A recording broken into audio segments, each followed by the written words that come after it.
जय श्री राम, हर हर महादेव।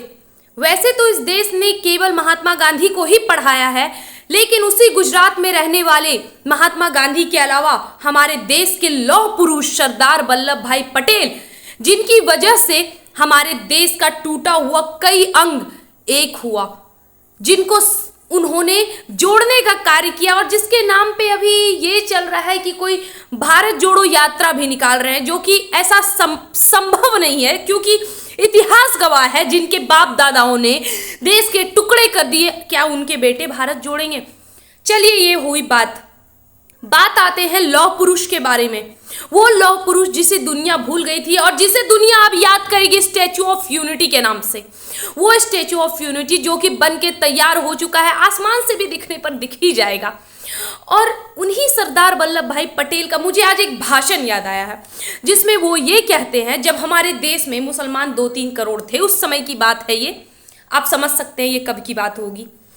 वो कहते हैं कि हमारे देश में रहने वाले 2-3 करोड़ मुसलमानों से तो मुझे दिक्कत नहीं है, लेकिन उनका ये कहना कि इस देश में हिंदुओं का शासन नहीं चलेगा, इसके मैं समर्थन में नहीं हूं।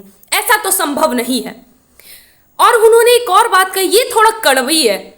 अभी हमारे देश में मौजूद मुसलमान अपने पूर्वजों से जरूर पूछ लें कि क्या हिंदुस्तान और पाकिस्तान के बंटवारे में इस देश के मुसलमानों का हाथ नहीं था।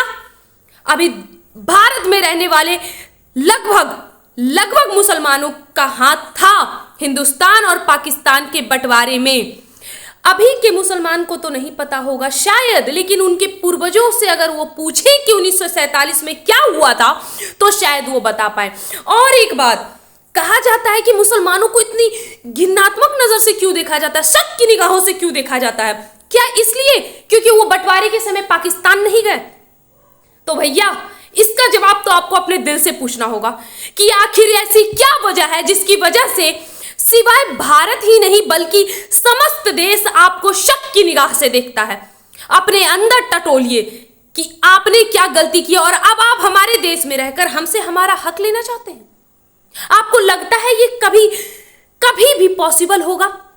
मैं यहां पे धमकी या कोई बराबरी की बात नहीं कर रही हूं, लेकिन एक बात याद रखें, जिन्होंने देश को तोड़ा है और जो हमारे देश में अभी मौजूद है, उनको माफी तो नहीं मिलेगी। जिसने हमारे देश को तोड़ा है उसे कभी माफी नहीं मिलेगी। और ये जो बार बार ये कह रहे हैं ना, हिंदू मुसलमान, कौन कर रहा है ये हिंदू मुसलमान? मुझे बताइए जरा। मैं अपने हक की बात कर रही हूं, मैं अपने धर्म की बात कर रही हूं, मैं अपने देश की बात कर रही हूं, जो मेरा सर्वप्रथम धर्म है। मैं क्या गलत कर रही हूं?